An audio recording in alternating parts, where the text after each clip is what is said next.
This segment is brought to you by JigMasters Jigs. When in doubt, get the jig out. Go to JigMasters.com and use promo code PNF20 and save 20% off your next jig order today. Welcome to the Bass Kayak and Beer segment on the Paddle and Fin Network. It's your host Armando Sola, and on this segment we kick back with a special guest and talk about life, kayak fishing, and the pursuit of big bass. So get your cold brews on and enjoy the show.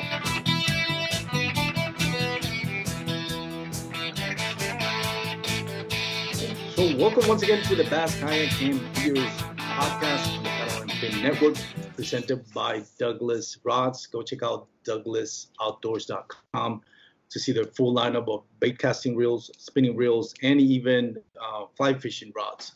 I'm sorry, I said reels, rods. So go check them out. You can find your nearest authorized dealer. And if you don't have an authorized dealer, you can also check out their authorized online dealers. So thank you again, everyone, for listening and joining on today's episode. Today, I got Mr. Vince Morton, another great angler from the North Midwest, right? Yep. Wisconsin, is it, Vince? I'm right on the border of Wisconsin and Illinois, so I fish both states. Nice. How's the fishing up there, man? I work actually at the airport. And I always see guys going fly fishing up there. And I always, when I get a chance to talk to them, I'll always ask him. Even the other day, I was talking to a nice gentleman who's going fly fishing in Wisconsin. And I've heard a lot of people refer to it as God's country. And I thought maybe that's like a county that's actually called God's country. Or it's just that it's that beautiful. How beautiful is it? I need to go over there, man. The Northwoods. They call it the Northwoods, and that's northern Wisconsin, and that is for sure God's country. It's absolutely beautiful up there. I mean, it's something that, you can see pictures of it, you can see videos and whatever else, but it's something that you got to truly go and experience for yourself. It's just amazing up there. There's tons of lakes and tons of forest preserves, and it's just truly beautiful up there. I know we have out of Dallas, we have some seasonal flights to those areas over there. So excuse my ignorance, but is there such a place that it's called God's country, or did people out there refer to it that way because of the beauty of it? I think just because of the beauty of it. I don't think anybody actually saw like God walking down the street and they're like, he must own, he owns this. Yeah, and I guess. Go ahead. I'm sorry. I don't know how that name came around, to tell you the truth. I think it just started and everyone's like, yeah, okay, that sounds good.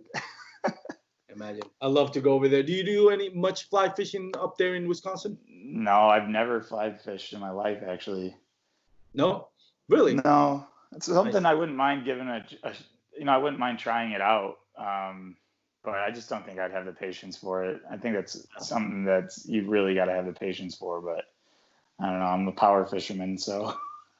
And this is me being a little bit ignorant again. I think of fly fishing in the way that I see golf. Like, I love golf, playing golf, but it's one of those things where you're not actively playing golf. It's not that enjoyable, but it's not like playing basketball or other sports where you can, riding your bike. Once you learn to ride your bike, that's it. You learn. You don't forget riding your bike. At least most of us don't. But I think of fly fishing as playing with golf. You're not constantly playing. You're not going to get the hang of it. You're not going to enjoy it that much. That's just me. I've never done fly fishing. Would love to start. But that's kind of like the way I see it. Maybe I'm being ignorant. Maybe it's not that hard. But I always feel just because it feels like I don't know, a beauty of it. Just like a lot of skills to dominate, that casting. So it may be, maybe not. Like I said, maybe I'm just being ignorant. But anyways, Vince, thank you so much for joining our show. Tell us a little bit about yourself, man. What do you do for a living other than kayak fishing? How do you got into fishing? How do you got into kayak fishing and all that good stuff? Sure. So I'm 27 years old. I've been fishing my whole life. My grandmother is actually the person that got me into fishing. Really? Yeah, I used to spend the summers. She had a cabin up in northern Wisconsin, and so my sister and I would spend the summers up there at her cabin. And her cabin was right on this lake that we would fish on all the time. And she'd just take us out there with night crawlers, and she'd kick our butts. She'd just outfish us all day, and I'd get so mad at her because she'd be catching everything under the sun. And so once I finally started figuring out, like different techniques and different things to do, it just stuck to me, and it just became an obsession. And I wanted to keep doing it more and more and more, and just catching bigger fish. And, and then it started like showing my friends how to fish, and my family how, my other family members that weren't fishing much. It just turned into this huge addiction, and it hasn't left. It's just continued to grow more. And now I'm getting into kayak fishing. Well, the last 8 years I've been now kayak fishing, and now this is starting to become another chapter of my life, because now this year I'm doing tournaments, and now I'm becoming obsessed with this, and just looking forward to see where this takes me now. That's a lot of years kayak fishing, considering how young the sport is. What kind of kayaks did you use when you started off doing kayak fishing? Was it a real kayak for fishing, or just kayak that you just happened to use for fishing? Technically, it was a real kayak for fishing. It was an Old Town Vapor Angler edition, and it's a sit-in style kayak. And I just wanted something that I could get off the bank and not spend a ton of money on. So it was like a perfect $300 kayak. And man, I took that thing everywhere. I went on big lakes with it, rivers, and eventually got to the point where I was like, well, this is awesome and all, but man, it'd be great to be able to stand up. And after a few years went by, then I was looking into like more pricier kayaks and things that I'd be able to be more advanced in when it comes to fishing. So I ended up getting a bona fide 107, and I loved that kayak. I had that kayak for a year or two. And then I was like, well, now I kind of want to go pedal drive, because I wanted to do tournaments, and just paddling around lakes wasn't going to be able to cut it. Yep. So now, right now I'm in a 2020 native Titan 10.5, and I love this kayak. Yeah, that is a great kayak. I was actually fishing with Christian Fisher.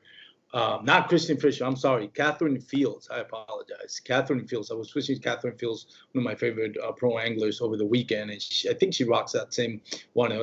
It's a tank, but it's a super stable kayak from what I could see. Really nice kayak. So, oh yeah, definitely. Have you caved into the motor trend or not yet? No, I will never. You know what? Never? Even just going pedal drive was hard enough for me. So a little background, my grandfather used to build canoes and kayaks and would race them. Mm-hmm. So really? Yeah, so even just going to a pedal drive kayak, my grandpa, probably not thrilled about it. But yeah, I don't know, man. I think once you put a motor on a kayak, you're just kind of crossing that line, because I still want to be able to call it a kayak. Yeah. But I'm sure a lot of other people don't agree with that, but it is my take on it. Yeah, and I mean, there's something for everyone out there. See the Hobie events that it's just kayak, pedal, or paddle. KBF, you can do motors, and I think Bassmasters, you can do motor as well. So there's always tournaments for everyone out there. I'm kind of like in the same line that you are. I figured I like it more for the exercise. Like I don't have that much time free right now that I can go to the gym and all that. And if I have free time, honestly, if I'm not spending with my wife, then I just want to go kayak fishing. Right. I don't want to stay home I don't want to be a couch potato. So any free time that I would have to go to the gym, I would just go to kayak fishing. Yeah. And if I had a motor, I'll probably be a lot bigger dude than I am right now, not in a good way, because it's my only form of exercise, Sure. And it's an accomplishment when you use that. Whether I started using that Strava app that was more for when I do mountain biking, it'll tell me how much I rode and all that, and all the details, elevations. So I used to do that put the settings for kayak, and it'll tell me, how much I pedaled or paddled. And now I'm using the Angler app, and every time I look at it, it's like 10 miles. In my case, pedaling, because I have a pedal kayak. It makes me feel good about it. Right. There are undeniable advantages of having some of the motors out there, just being able to move fast and not, wearing yourself out, especially if you're in a tournament. Other motors like Old Town, the autopilot, we can just stay in one spot instead of having to anchor in or, deal with pedal or paddle. It's definitely an advantage. But I am kind of like in the same way, and I'd rather just have the pedal drive. That's, to me, that's as far as I go. Now, ask me tomorrow, I may change my mind, because there's another technology out there that interests me. But to me, is crossing that line. I'm no longer in a kayak. Now I'm in a boat. Yeah. There's nothing wrong with it. It's just me, my personal feeling. And again, I have the right to change opinion. And maybe a year from now, I feel different about it. But Right. for now, I kind of fall in line in the same aspect, and not hating on anybody or any company out there No. does that. That's everybody. There's something for everyone out there. Anyways, I'm going on and on. How was that experience for you, going from bank fishing to kayak fishing? How big was that learning curve for you when you moved on to fishing from a kayak? It definitely excelled my fisherman skills for sure. Because getting in a kayak forced me off the bank, so it forced me to learn new skills. Stuff that I would have never done from the bank, or maybe not as done as well from a kayak. Being able to throw deep crankbaits, or drop shot in 30 feet of water, or dragging a jig in 25 feet of water over a rock hump. It made me learn and do new things that I wouldn't have done on the bank. Was it a big learning curve though? Because I would imagine, and right now after 8 years, you can definitely say you've grown as an angler. But immediately after, like, let's say a week, well, not a week, but like the first few months of kayak fishing, depending how active you were kayak fishing, do you thought there was a learning curve where you're like, man, I'm kind of have to relearn how to fish just because I'm seeing it from a different perspective and angle? Or was it just natural? No, definitely, because what a lot of people fail to realize too is, not only do you have to be a good fisherman, but you have to be a good kayaker. Learning boat position, learning how to control the boat and wind and current, and different lakes are going to fish different ways. And so learning how to be a good kayaker also was huge once I started kayak fishing. I didn't realize how much goes into it once I got into the kayak. There's a lot more that goes into it. Yeah. The stealthiness, I think, is one of the things that at least I struggle a lot, and I think a lot of us, especially if you go directly from fishing out a bank to fishing out a kayak without having any kayak experience. And by kayak experience, I don't mean like kayak fishing, but just being on a kayak, like people that do that, not necessarily fishing, but just like as a hobby. Instead of going like mountain biking or running, they do kayaking, Right. When you're always trying to learn, and there's that clumsiness that comes when you're starting, and then you're making all that noise. And I think a lot of it, that's the biggest thing. Once you can able to get comfortable with your surroundings meaning your kayak, and know get used to where everything goes, where you can just reach out. You don't have to look, just reach over your shoulder. What rod is there, what bait is there, where your tackle ball is, without making a ton of racket. Yeah, I think exactly. That's one step that a lot of people don't get. And I didn't get it until I realized, I'm not making as much of a noise, and I am seeing the results of forest landing fish. Yeah, exactly. Definitely. Well, so once you got out of the old town, or assuming if you don't have it already, right? But what did you move on to? The native, or there was other in-betweens? Yeah, so I went to a Bonafide 107. Oh, yeah, you said the Bonafide. Yeah. Sorry, yes. Yeah, no, it's okay. And I did that because I wanted to be able to stand up.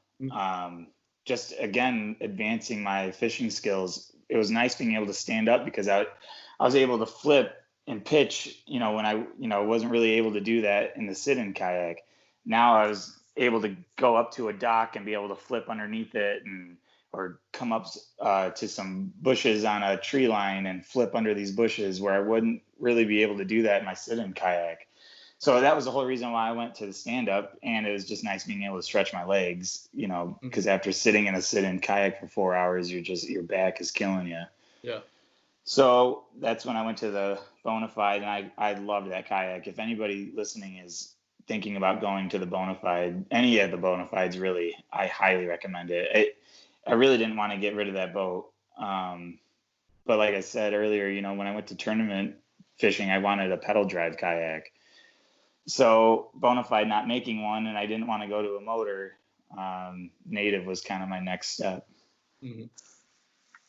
That's pretty cool, man. Yeah, Bonafides are just so stable, especially when you want to flip on the skip or flip under docks and all that. Yeah. The Bonafide is hard to beat with that stability. It's a great kayak, and I'm sure it's native as well. That thing is in a good way. It's like a fishing barge, because you're just standing on a very stable platform.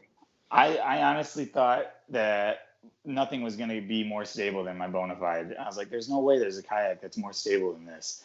And then I got my native, and I was like, oh, okay. This is way more stable than my Bonafide. I don't understand, man. It's just like every year the technology for these kayaks are just getting more and more ridiculous as far as stability. It's like pretty soon you're not going to be able to tip these things over anymore. Yeah. You know? Yeah.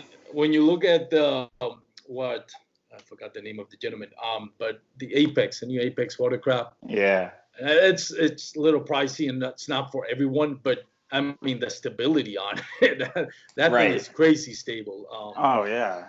And again, there's no perfect kayak out there, and I'm sure some people love it, some people hate it. It's not for everyone, but yeah, you can see where that could be heading, and that's the beauty of the sport. As it grows, more and more companies and more investors are going to look at kayak fishing like, hey, this is a good opportunity to invest. And that's going to improve the products out there, not just the lures or the rods or the reels, but also the kayak manufacturers. It's either they want to have to one up each other and build a better kayak, or lower their prices, which either way is good for the consumer, right? You get the same kayak cheaper, or you spend more and get a better kayak than you would have if the sport was stagnant.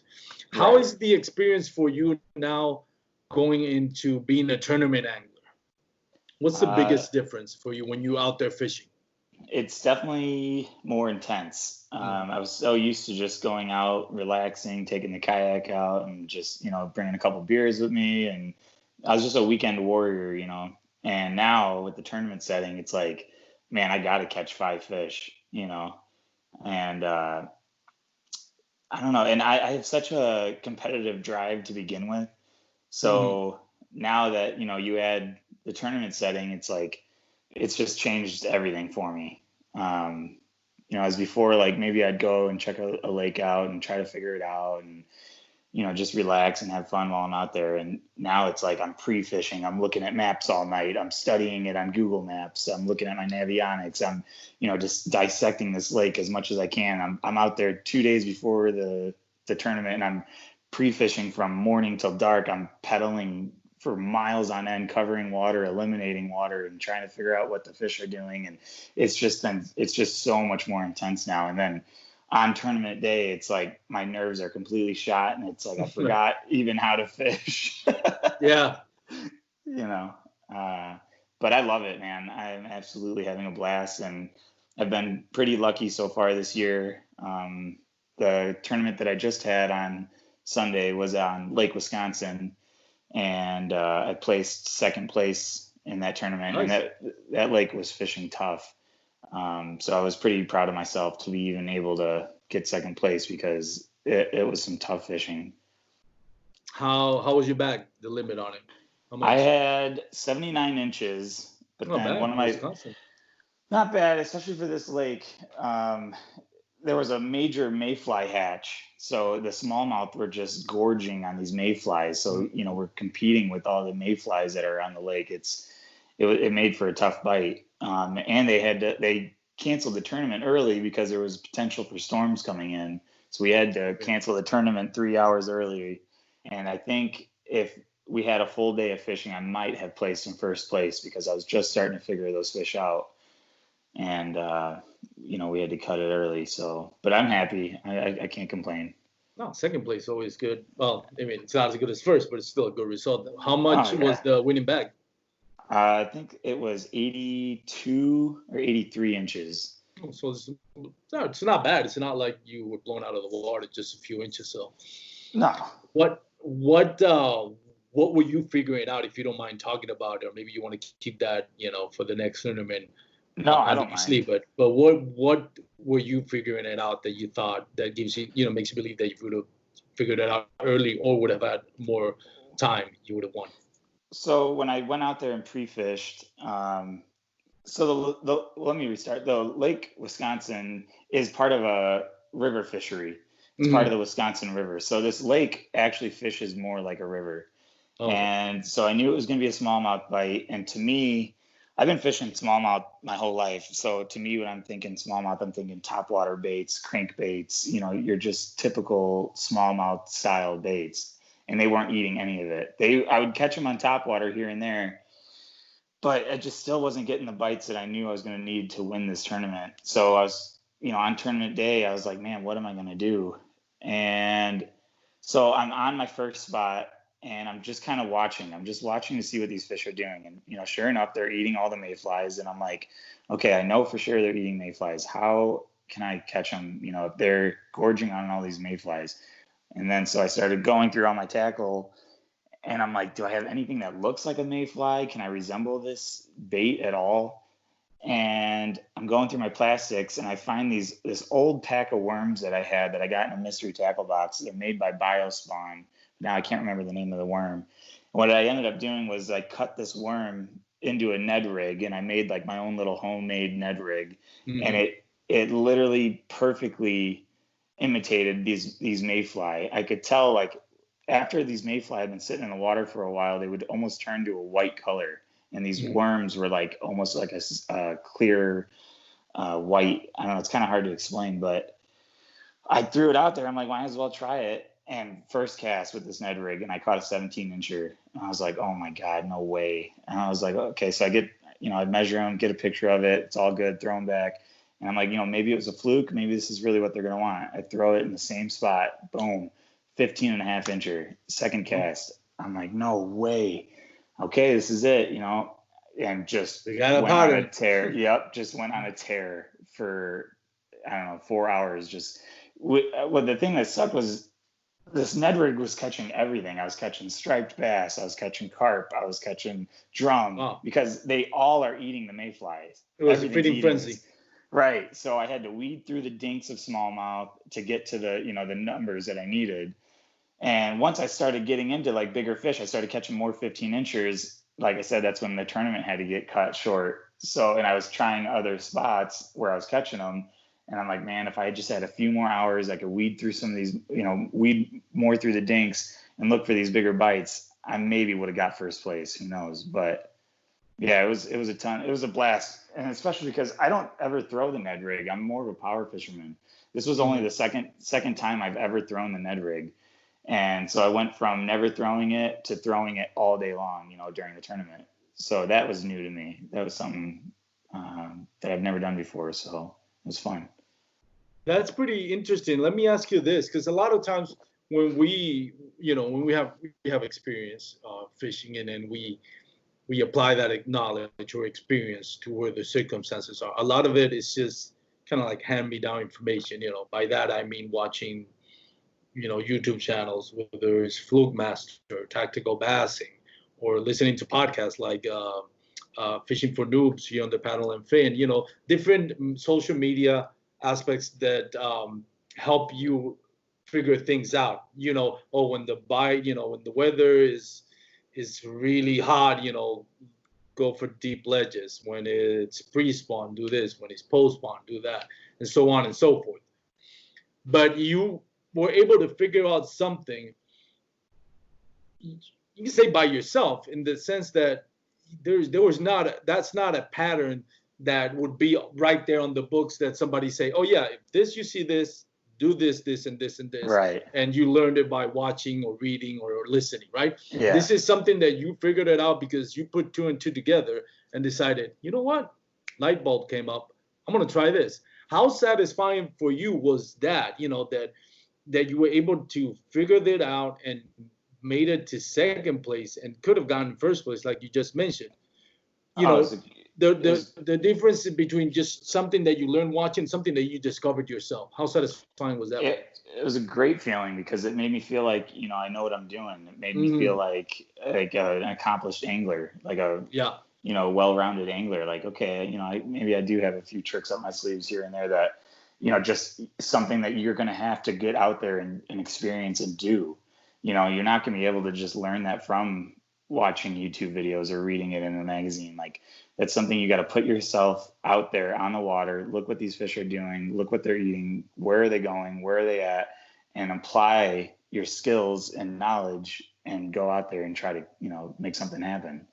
So yeah, it was an awesome feeling. Just, it made me feel like I said, it made me feel like I know what I'm doing. Yeah, that's a good point, because I think that's what's going to separate more than anything. That's just the results. But more than anything, being able to figure things out on the fly and have good results, even if you don't win, is what's going to separate you from your, regular tournament angler to, I don't want to say elite, but that accomplished or solid or angler, maybe elite too, but that ability to just kind of like think outside the box and get results. Now, it's not always going to get you results, but it's just that mentality of not falling for everything that you've read or listened or watched on YouTube. Granted, there's a reason why all that information is out there. It's because it's proven techniques and all that. And, the knowledge is there. It's not, like I said, it's not that hard to figure it out. It's not that hard to figure out that if you're in a really cold winter, 30-degree water temperatures, you're not going to throw a top water, Sure. But then again, that ability to just say, hey, you know what, I'm seeing something that kind of like outside the box. Let me think outside the box. Let me apply this, and being able to, it's what's going to separate each angler. And that takes time. That there's no way you can rush that. There's no way that you can say that you can grasp that, not only knowledge, but confidence to do that. Because a lot of times we're our own worst competition. A lot of times it's just like doubting ourselves, losing confidence on our bait, where all we have to give is a little bit more time, or being afraid to go make that switch or think outside the box because we think it's not going to get results. So we stick to that cookie cutter, information that's out there, and that's still not producing results. So I think that's a very interesting point. That's what's going to separate you. A lot of times we're our own worst enemies in that aspect when we're in the water on a tournament. We just overthink ourselves and doubt ourselves a lot. So that's a good point. Yeah, for sure. Absolutely. How has the experience of fishing on a tournament changed your perspective or maybe your enjoyment of kayak fishing? Is it something that you enjoy kayak fishing more, or do you feel that at some point it's kind of ruined it because you would do it, like most people, just to get away from the everyday life and, being able to just be on the water and relax and clear your mind, to where now it's actually down to business. Let's catch a fish. Like you mentioned, we're under pressure now to catch fish and perform or not look like a fool at least. Do you feel that your enjoyment is more now that you're thinking, even if you're not fishing for a tournament, you're pre-fishing, or even on your free time, you're now thinking of how to win a tournament versus how to enjoy the day? Do you feel that that's something that has affected you negative or possibly as far as your enjoyment in kayak fishing? I would say actually after this past weekend, it's definitely made me realize how much work goes into tournament fishing. And, I spent all this time pre-fishing and learning this lake and trying to figure out what the fish were doing. And I mean, I spent a lot of time from morning to dark. I was there on Friday and Saturday, and then the tournament was on Sunday. And I mean, I was just mentally and physically exhausted. And so, winning or at least getting second place, I'm like, man, this is, it was a great feeling. And then Monday morning, I'm back at work and I'm thinking, okay, I got to get ready for this next tournament. I'm like, man, I got to do all this work again. I got to start studying this lake. I got to get out there and pre-fish. I got to cover water. And it's just like, man, it is exhausting. You do all this work. You do all this work to hopefully get, third, second, first place. And you get there and you achieve it. And you have this awesome moment. And then it's all over the next day. And you're like, you got to start all over again for the next tournament. Right. So, and that, it kind of hit me that just this past Monday, I'm like sitting at work and I'm like, man, that was a lot of freaking work, just for that one quick moment of satisfaction. And now I got to get ready for the next tournament, and I don't want to fail. I don't want to, I want to prove myself. I want to keep this streak going because the last 3 tournaments, I've done really well and I want to keep it going. So it's just like, if I wasn't in tournament fishing, I would just be planning on my next weekend where I'm going to stop and get a couple beers and find a lake to go fish. But now it's like, I got to do homework, I got to get ready. And so it's tiring. It's definitely exhausting. And there's definitely a lot more that goes into it than I realized, before getting into this, but I'm still having a blast. I'm still loving it. But we'll see if this is just going to be the only year that I do it, or if I maybe would do it again next year. I don't know yet. Do you feel like you would like to at some point go on national tournaments, just that being KBF or OBBOS or Bassmasters?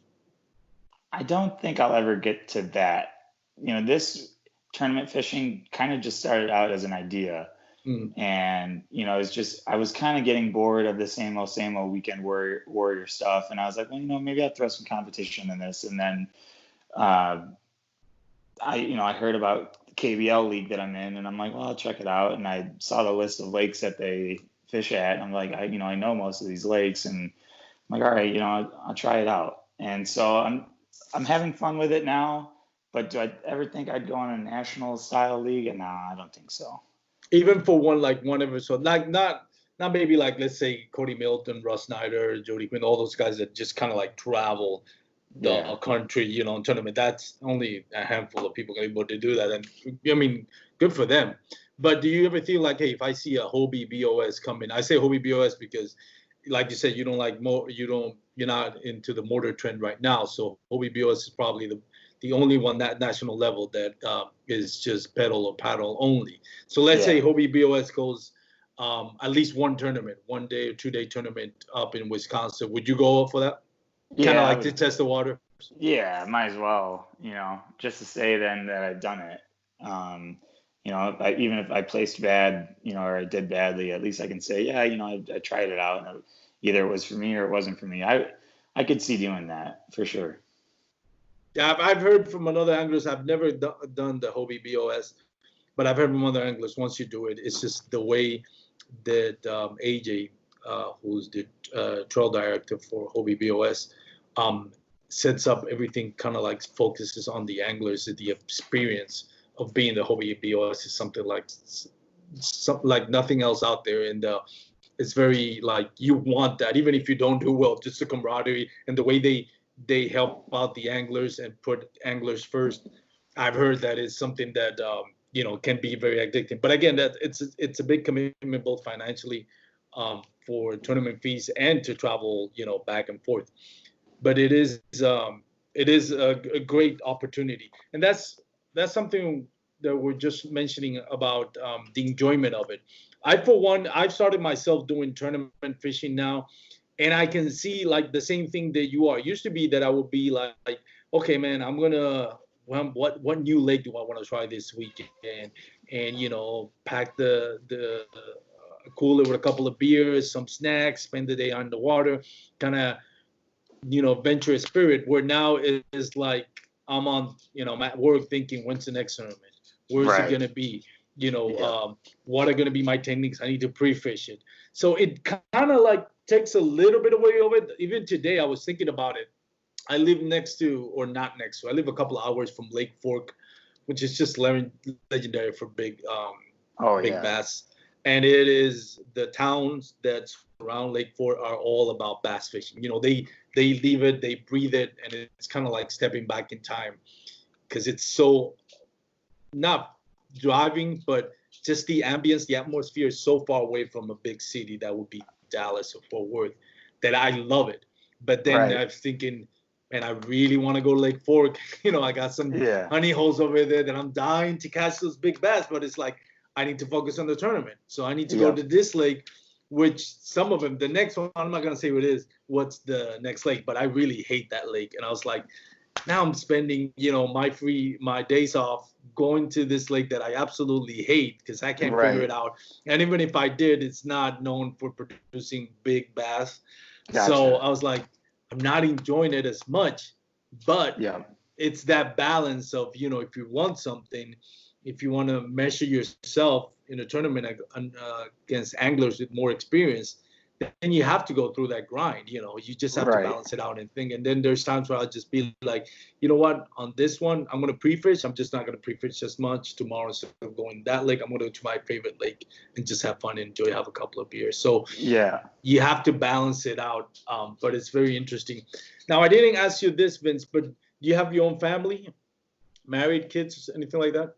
No, Right. right now, I have a girlfriend. We bought a house together this past Nice. year, and she's waiting on that ring. So.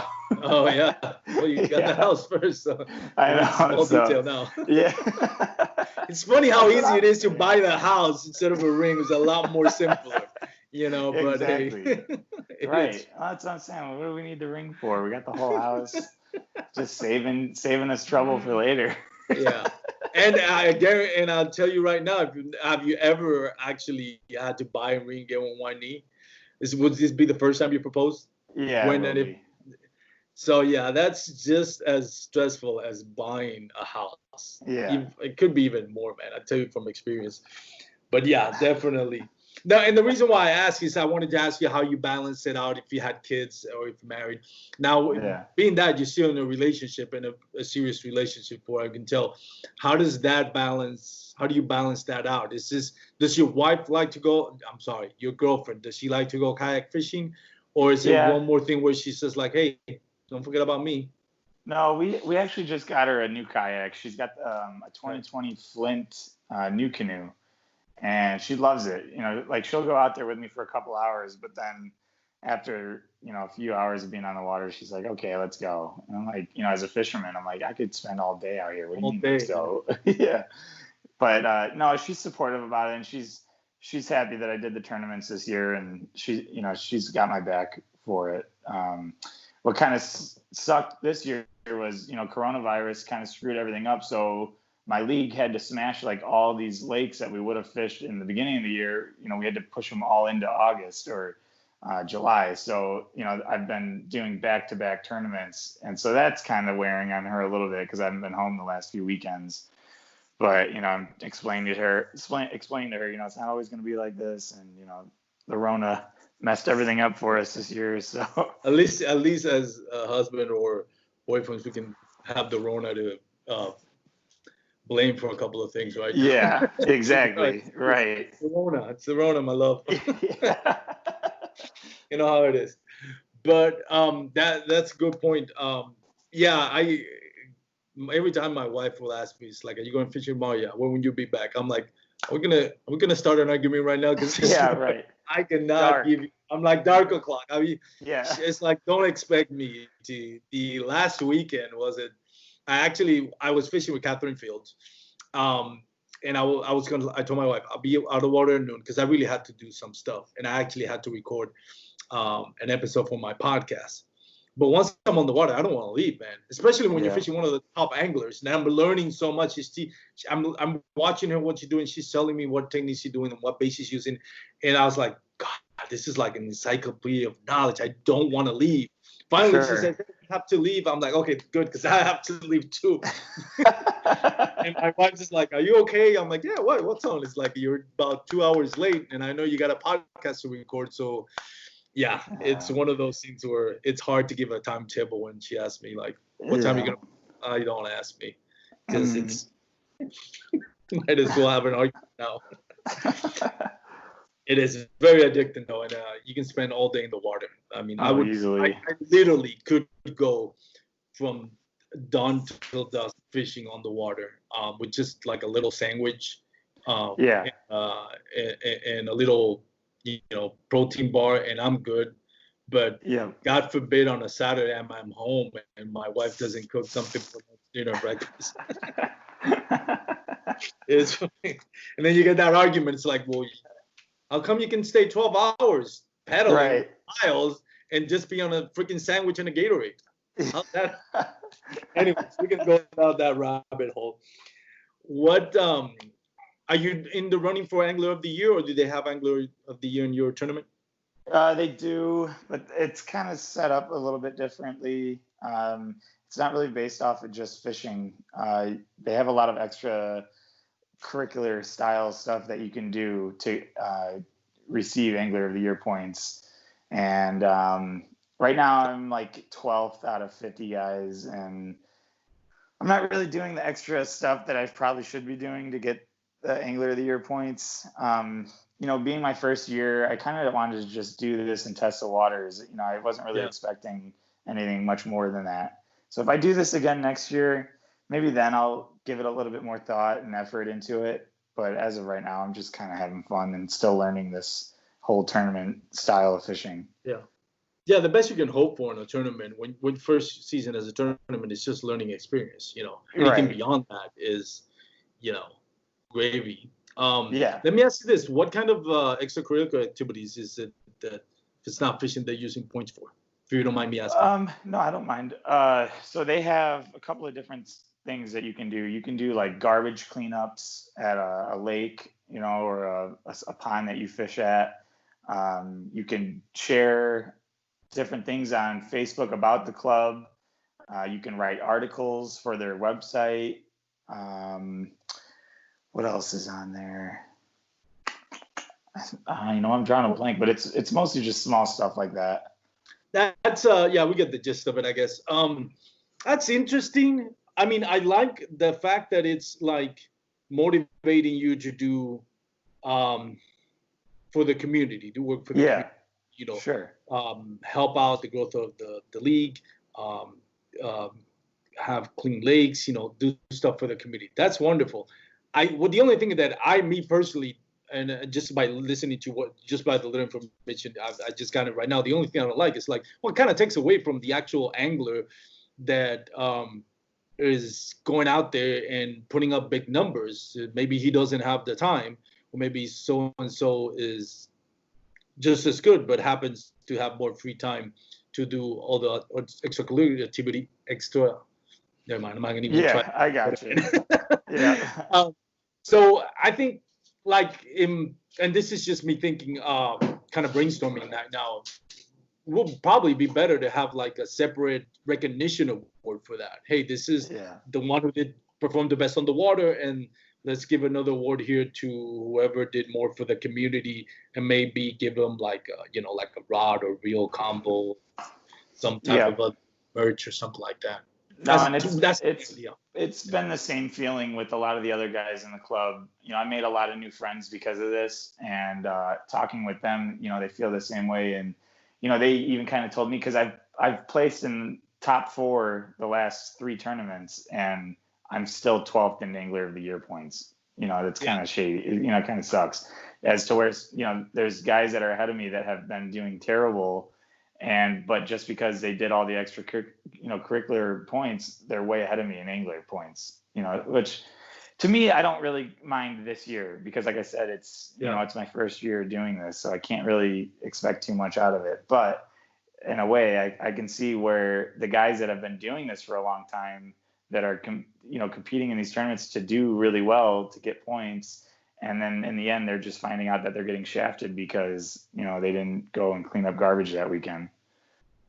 Yeah, that's I can definitely see that. That's my first thought when you said that. I'm like, nah. I mean, I'll give him props, whoever is directing and come up with that. Yeah, give him props for giving incentive to people to do the community and clean up and all that. That's great. I mean, props to them. At least the mindset and the heart, it's in the right place.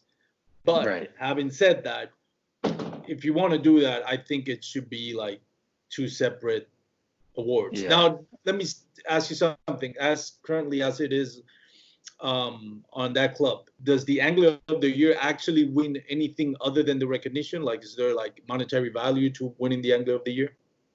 I'm not entirely sure. I know there's like an Angler of the Year trophy that they'll get at a recognition dinner that we're gonna do. But otherwise, I'm not really sure what else comes with it. Like I said, I'm still learning how this is being run, so I'm not too sure. Yeah, maybe something that they can expand on, just having 2 separate awards and then giving each one, free stuff or some of the winnings. I don't know how that works on each tournament is different, right? But yeah, I can see how that some of the, especially the more experienced anglers, there will be kind of a little bit ticked off at that format, and it's probably something that we'll have to address until somebody figures out, hey, you know what, we can make our own club and not have to go through this. Yeah, right. It's not that hard to make a club, honestly. Yeah. I mean, it's hard work, but just to build it from the ground up is not, that's not that hard. You just maintaining it and keeping it growing. It's what's more harder than that. Yeah.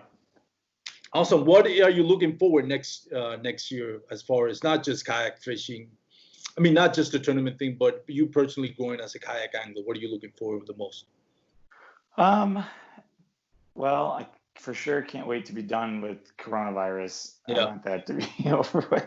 But because then, we missed out on like 5 or 6 of our tournaments already this year because of the coronavirus. And that's 5 or 6 lakes that I could have learned and developed more skill on, So next year, if I do this again, hopefully we have a full schedule and I can compete in all these lakes and develop as an angler and just continue to keep learning. That's the great thing about this sport is you are always learning. Even the top guys, the pros, they're still learning every day in this sport. And so I think just continuing my knowledge and bass fishing is what I'm mostly looking forward to next year. That's pretty cool, man. So let's do this, Vince. Let's do a little segment we're gonna call fun facts about Vince, and it's gonna be more like goofy questions. Some of them is gonna be kayak fishing related. Other ones are gonna be would you rather kind of stuff. So you ready? Yeah, let's do it. First of all, you said you work for the Parks and Recs department, right? Yeah. Okay, so you're familiar with that TV show, Parks and Recs, right? Sure. We're talking about it. So which character of Parks and Recs do you relate to the most? If you can have one of you play you, which one would it be? Oh, man. You know what? I got to admit to you, man, I've never even watched the show. No? I've never seen the show. No? No. I can't even relate to it. Well, I know it. Go ahead. I was going to say, I know that there's something similar to what I do in the show. There's got to be, right? Parks and Rec is what I do. My wife loves it. Yeah, I've heard it's a great show. Honestly, I don't even really watch much TV at all. Same here. I watch it just because my wife's always watching it. Yeah. You know what? Pick one for you. Ron Swanson. I'm sure you'll love it. If you ever watch that show, watch Ron Swanson. Okay. Ron Swanson. I think that's his name, Ron Swanson. Yeah, with the mustache. He's the funniest one. So let's pick Ron Swanson.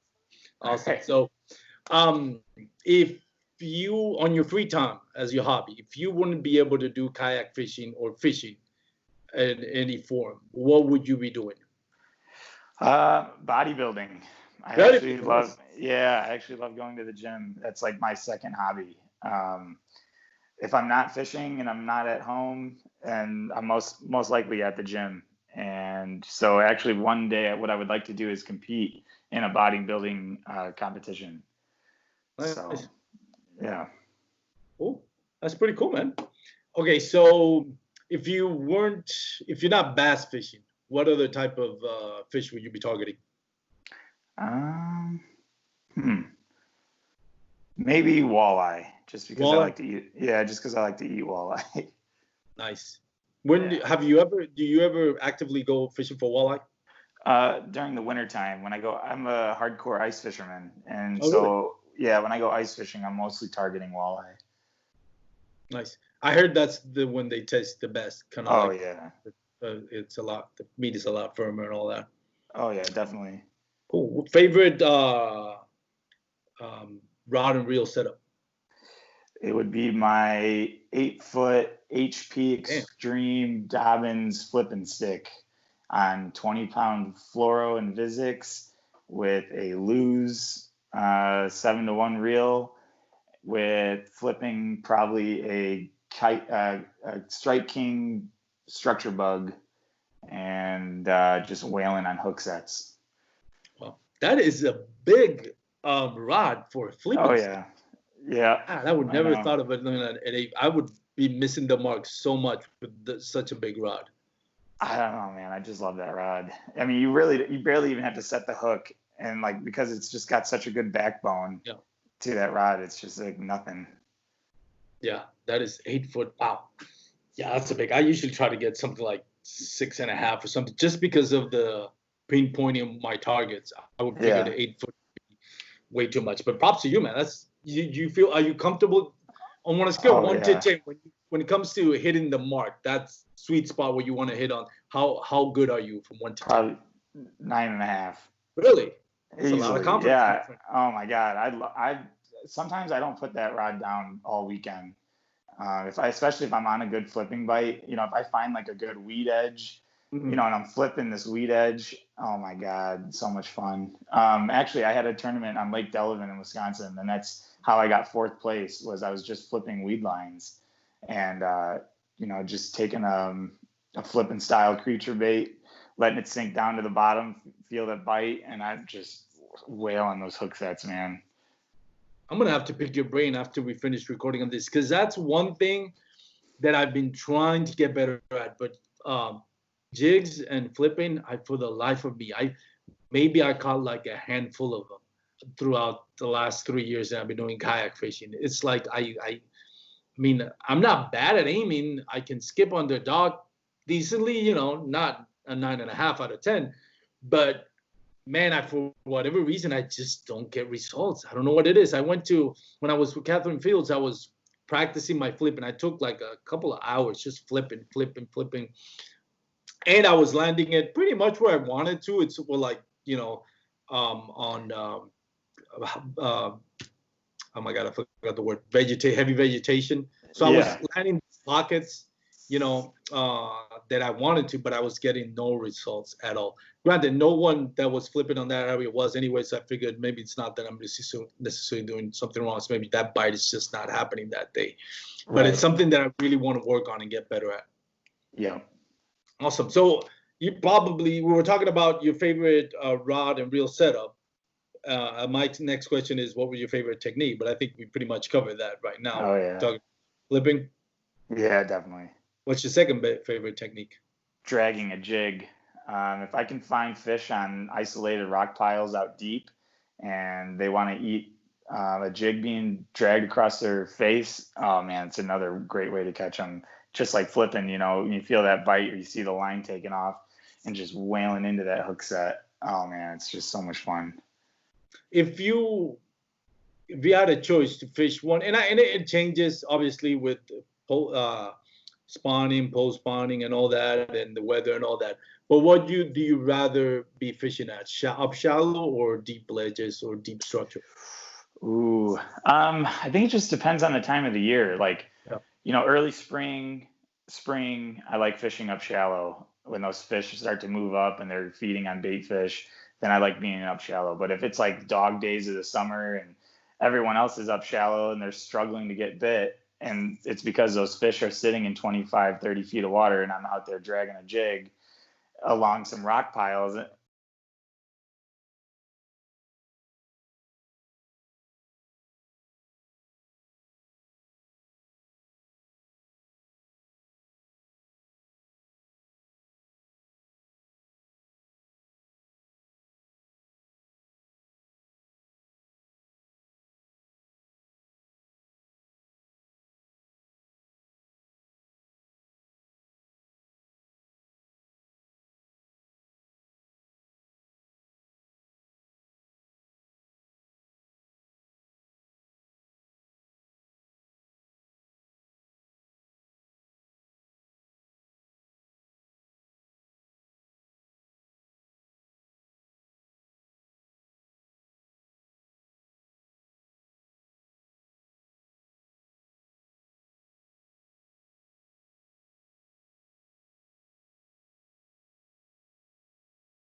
Thanks for tuning in to another killer episode on Paddle and Fin.